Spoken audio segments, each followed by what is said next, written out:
अगर आप इस चैनल पर नए हैं तो चैनल को सब्सक्राइब करें और नए सत्संग का नोटिफिकेशन सबसे पहले पाने के लिए बेल आइकन को दबाना ना भूलें। ईश्वर को सत्ता धन्यवाद, ईश्वर को सत्ता धन्यवाद।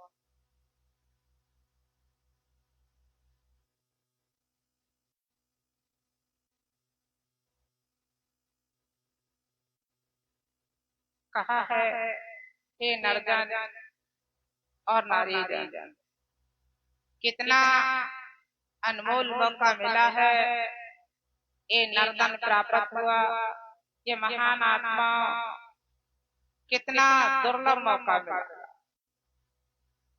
कहा है मानव तन दुर्लभ बाबा, ये महान आत्मा मानव तन एक ऐसा तन है जो दुर्लभ बहुत अच्छा है। इस तन के लिए देव भी तरसते हैं कि मानव तन प्राप्त हो और मानव तन के जो कर्म है उन कर्मों को अपनाकर अपने इस योनि की मोक्ष की प्राप्ति करे।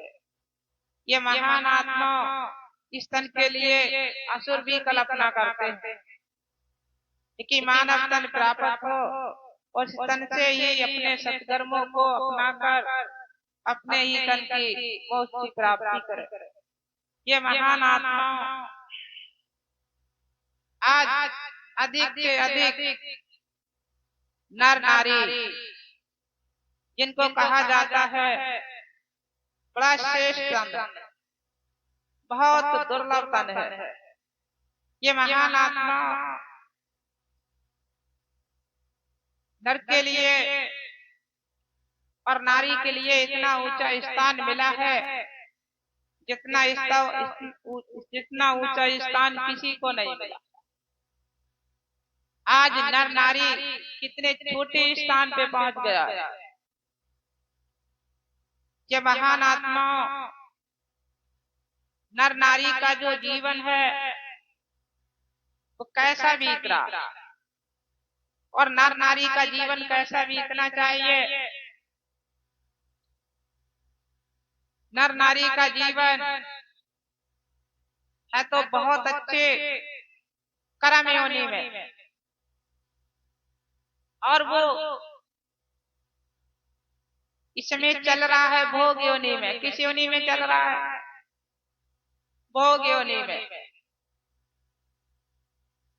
क्यों चल रहा है भोग योनि में? मानव को आत्म शक्तिमान होना चाहिए, ज्ञानमान होना चाहिए, सतमान होना चाहिए, बलवान होना चाहिए, ऊर्जामान होना चाहिए, प्रकाशमान होना चाहिए, नम्रतामान होना चाहिए। मानव के पास क्या बचा है? क्रोधमान, लोभमान, लालचमान और हिंसामान। इनको अपनाकर गठरी नहीं छोड़ना चाहता है। कोई तो गठरी लेकर जल में कूद रहा है, जल में कूद रहा है कि मैं इस गठरी को नहीं छोड़ूंगा, जल में जब कूद जाऊंगा तो मोक्ष की प्राप्ति करूंगा। कोई गठरी लेकर पहाड़ पे चढ़ रहा है, गठरी नहीं छोड़ूंगा, पहाड़ पे चढ़ जाऊंगा तो मेरी मोक्ष की प्राप्ति हो जाएगी। कोई दाएं भाग रहा है, कोई बाएं भाग रहा है मोक्ष की प्राप्ति के लिए, मगर वो जो गठरी है वो गठरी न डूबने दे रही। अगर कोई गठरी बांध ले और गठरी बांध के एकदम डूबना चाहे, क्या डूब सकता है? कोई गठरी बांध के पहाड़ की चढ़ाई पे चढ़े एकदम चढ़ सकता है? अगर इधर उधर भागेगा तब भी उसमें थकान आ जाएगी, वो दौड़ नहीं सकता है। मानव ये गठरी छोड़ना ही नहीं चाहता। सबसे पहले अशुद्धता और शुद्धता। मेरा कहने का उद्देश्य ये है, आज जितने नर जन हैं और नारी जन हैं, उनके अंदर क्या है? क्या होना चाहिए, क्या है, क्या होना चाहिए। भगवान जिनको हम लोग कहते हैं भगवान, भाग से ही भाग पहले बनता है या कर्म, कर्म से ही भाग बनता है। फिर कहा है इन कर्मों का ही फल है। ये महान आत्मा आज देखा जाए बड़े आनंद की बात आती है।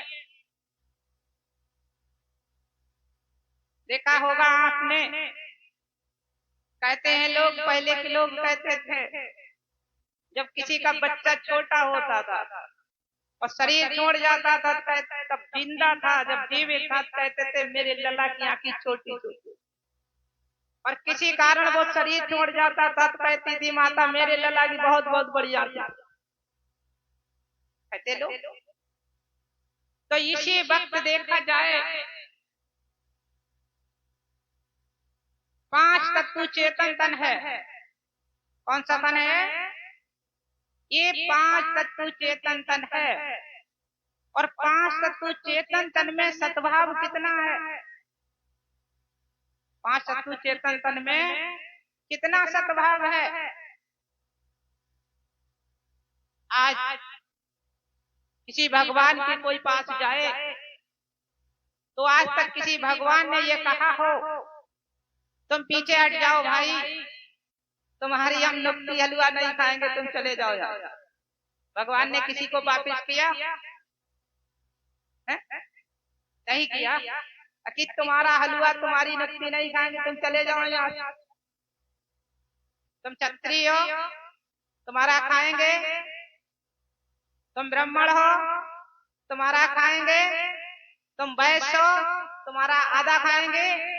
तुम शूद्र हो, तुम्हारा बिल्कुल नहीं खाएंगे, चले जाओ यहाँ। कभी कभी किसी भगवान ने कहा? नहीं कहा। अच्छा, एक बात किसी देवता ने कहा? किसी को वापिस किया अपने स्थान से कि चले जाओ, हम तुम्हारी नुक्ती नहीं खाएंगे?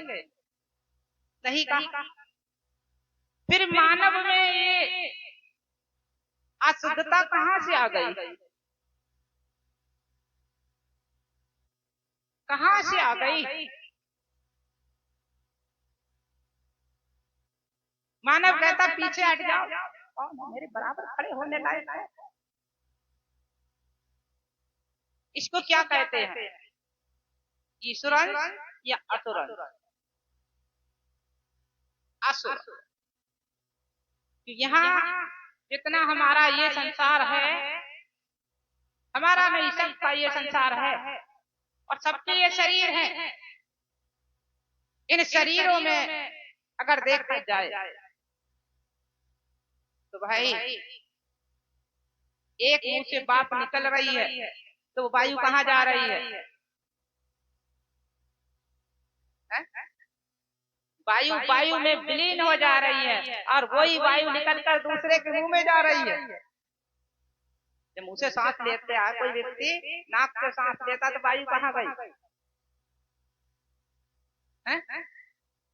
आपने देखा है सूर्य की किरण जब आती है तो हर शरीर में किरण लगती है और वो किरण कहाँ जाती है? जब शाम होती है तो पता चलता है कि किरण जितनी थी जो सूर्य से आई वो सूर्य के पास चली गई। अगले दिन का वही किरण उसी के शरीर में लगेगी या दूसरी लगेगी? क्या वही किरण आएगी उसके पास या दूसरी आएगी? किरण शूद्र के घर जाएगी, वैश्य के घर जाएगी, क्षत्रिय के घर जाएगी, तो ब्राह्मण भाई ब्राह्मण जी हैं उनके घर जाएगी। क्या जाएगी? किरण अपनी जगह पर जाएगी, उसके सामने जो आएगा उसी को प्रकाशमान करेगी। जल आज कितनी रसोइयों का घर, जो रसोई बनी हुई है घर घर में, उन रसोइयों का घर जो खाना बनता है वो शूद्र का हो, वैश्य का हो, क्षत्रिय का हो, कोई दूसरे वर्ग का हो, सबकी रसोइयों का जल जो है बाफ बन के उड़ रहा, कहाँ जा रहा है? वायु में। अब वो वायु कहाँ जा रही है? सबके शरीर में जा रही है।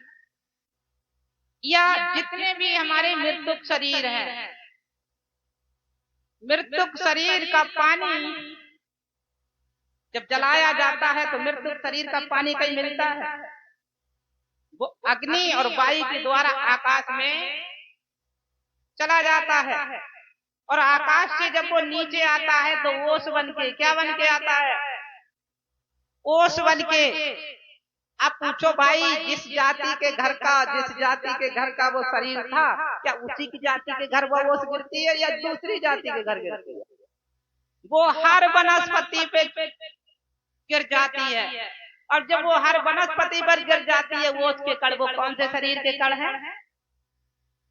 जो जलाया गया, जो खाना बना, उसी का पानी उड़कर आकाश में गया, और वही आकाश का पानी ओस बन के, और वनस्पति जो हमारी खाने वाली सामग्री है, फल है, जो भी है सामग्री वनस्पति, उस पे आके कण गिरा। उसको लाकर कुछ लोगों ने धोया, कुछ लोगों ने धोया ही नहीं, डायरेक्ट खाने लगे। अब बताओ, अशुद्धता है या शुद्धता है? ध्यान रखो, शुद्धता नियम होते हैं, शुद्धता कर्म होते हैं, शुद्धता संयम होते हैं। क्या शुद्धता होता है? दो चीजें शुद्ध होना चाहिए, दो नहीं 3 वस्तु शुद्ध होना चाहिए। आप क्या वस्तु शुद्ध करके आए हो? नारी और नर। नरजन अपना में अशुद्ध है और नारी जन अपना में अशुद्ध है, और दोनों तो अशुद्ध हैं, तीसरा शुद्ध कौन? दोनों अशुद्ध। कैसे अशुद्ध? एक तो शरीर की अशुद्धता, और एक इच्छा की अशुद्धता, और एक मन की अशुद्धता। क्या अशुद्धता हुई? 3 हो गई। एक अशुद्धता के लिए तो आपने जाकर जल से नहा लिया, चाहे नदी के जल से नहा लिया, कुआं के जल से नहा लिया, तालाब के जल से नहा लिया, और चाहे आपने जो भी है टंकी उससे नहा लिया, आपका तन शुद्ध हो गया। मगर आपके नहाने से आपकी इच्छा शुद्ध होगी? क्या इच्छा शुद्ध होगी? इच्छा शुद्ध होने वाली नहीं है। क्या आपका भाव शुद्ध होगा? भाव शुद्ध होने वाला नहीं है। अब भाव शुद्ध किससे होगा? भाव शुद्ध किससे होगा?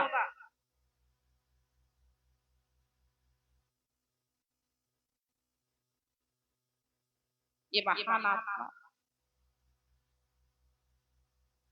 आज मैं जो देखता संसार में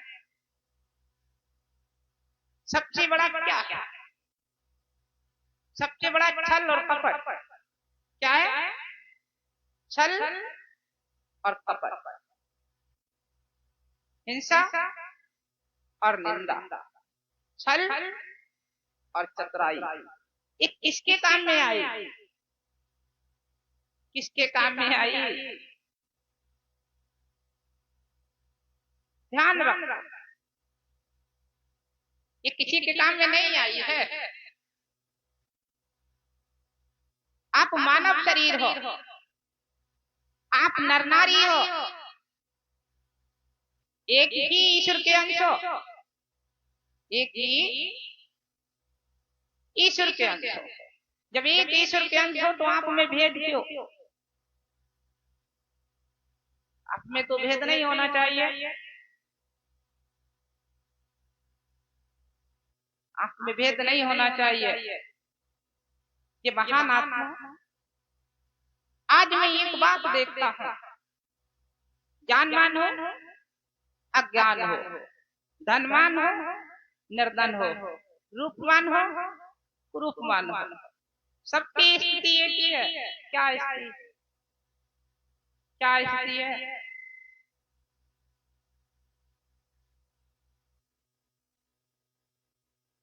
ये जीवन जो मिला है, ये जीवन किस लिए मिला है?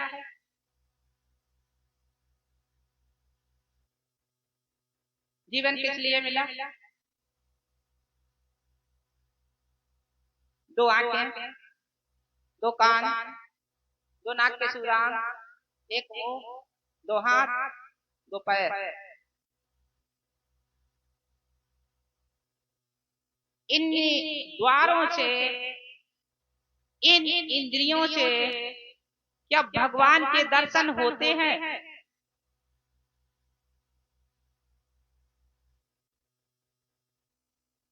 इन द्वार इंद्रियों से क्या भगवान के दर्शन होते हैं? है? अगर होते हैं तो कृष्ण भगवान जी के लिए समय आने पर जो कृष्ण भगवान का स्वरूप था वो अर्जुन जी के लिए इन आंखों से साक्षात विराट रूप क्यों नहीं दिखाई दिया? उन्हें दिव्य दृष्टि की क्या जरूरत थी जो कृष्ण भगवान ने अर्जुन के लिए दिव्य दृष्टि दी थी? दिव्य दृष्टि दी, दिव्य दृष्टि किस लिए दी? कि मेरे विराट स्वरूप को देखो, मेरे विराट स्वरूप को समझो और मेरे विराट स्वरूप को मानो। तब उसको रूप को देखने के लिए, वो कौन सा रूप था? सूक्ष्म। सूक्ष्म को सूक्ष्म ही देख सकता है और सूक्ष्म को देखना कौन चाहता है? साकार। ये महान आत्मा इस सिस्टम को देखो, कितना अच्छा सिस्टम है। एक दूसरे में लीन है, एक दूसरे में लीन है और एक दूसरे का संचालन है।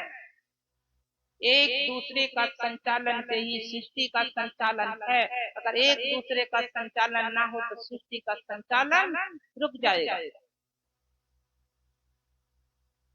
वायु अग्नि को साथ देती है, अग्नि वायु को साथ देती है। जहां अग्नि जलने लगे वहां अग्नि की उत्पत्ति अपने आप हो जाती है और जहां वायु तेज चलने लगे वहां अग्नि तेज फैल जाती है। वायु जल को अपने में लीन करके आकाश को ले जाती है, अग्नि अपने में लीन करके जल को आकाश को ले जाती है। एक दूसरे का संचालन हो रहा है, तभी ये सृष्टि की सुंदरता है। पांच तत्व एक दूसरे के मिलकर काम कर रहे हैं। आपके शरीर में आपका ये शरीर कैसे तत्वों से बना हुआ है? पांच तत्वों से बना हुआ है, पृथ्वी, अग्नि, वायु, जल, आकाश। और किसी डिब्बा में घर के घरे भर के रख देना है ना। जब मेरे ये साकार शरीर में पांच वस्तु हैं, पृथ्वी, जल, अग्नि, वायु, आकाश, रुकेगा? पांचों वस्तु रहेंगी। आपकी आकृति शरीर में पांचों वस्तु हैं। अगर एक वस्तु धोखा दे जाए, सांस रुक जाए, वायु रुक जाए या अग्नि चली जाए तो शरीर की हालत क्या होगी? क्या शरीर की हालत होगी?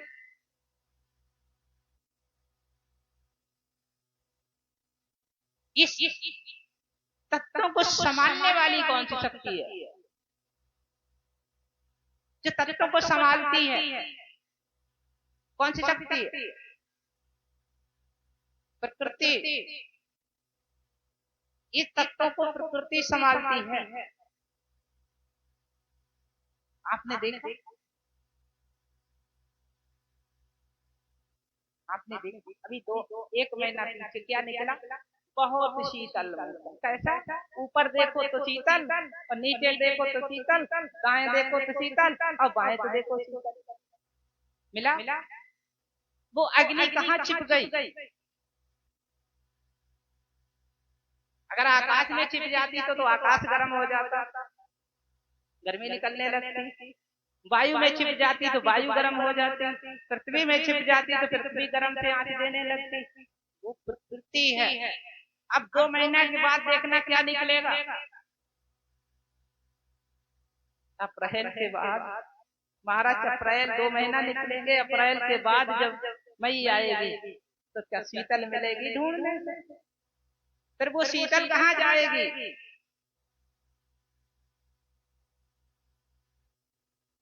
कहाँ जाएगी? इतनी तेज अग्नि कहाँ से आ जाएगी? कि वो प्रकृति दोनों को लीन करने वाली है और दोनों को उत्पन्न करने वाली है। अब प्रकृति का रूप कैसा होगा? उस प्राकृतिक परमात्मा का रूप कैसा होगा जो ठंडे और गर्म को दोनों को लीन कर लेता है, समा लेता है, और समाने के बाद न गर्म रखता है और न शीतल रखता है। उसका रूप कैसा होगा? जो गर्म और शीतल को अपने में लीन कर लेता है, समय पे न गर्म और समय पे न ठंडा, और समय पे बहुत गर्म और समय पे बहुत ठंडा। वो कहाँ रखती है? प्रकृति माता और प्राकृतिक पिता कहाँ रखते हैं इस ठंडे गर्म को? फिर देखा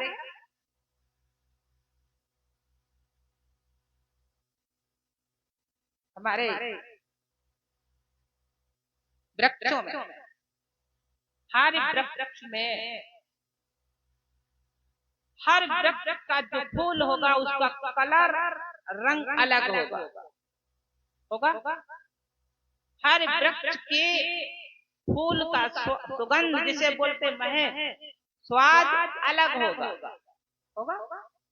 हर फल का स्वाद अलग होगा।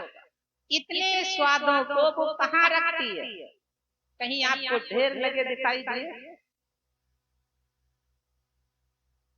कोई तो फल कड़वा बन गया, कोई फल खट्टा बन गया, कोई फल कसैला बन गया, कोई फल मीठा बन गया। इन 5 तत्वों को खाकर देखो, कहीं मिट्टी कड़वी लगती है? नहीं लगती है। वायु कड़वी लगती है? नहीं लगती है। जल कहीं कड़वा लगता है? अगर आप चलिए तालाब का, नदी का, कुआं का, नल का पियो, कड़वा लगेगा? नहीं लगेगा। अब आप न वायु कड़वी है, न पृथ्वी कड़वी है, न आग कड़वी है, आपको खाओ कड़वी लगेगी? नहीं लगेगी। आकाश की तरफ मुंह करो, कड़वा लगेगा? फिर ये कड़वा खटैला, जिसे बोलते खटमुंदरा, खट्टा होता है, कसैला, मीठा, ये कहाँ से थी? स्वादता कहाँ से आती है? ये कहाँ रहती है ये वस्तु, ये सामग्री? उस मालिक का बखान करो, उस मालिक का गुणगान करो। यहाँ नहीं, तुम खंड में बंधे हो, अखंड से मिलन करो, और अखंड से मिलन करोगे वहाँ आपकी आत्म शक्ति जागेगी। विश्व को सबका विश्व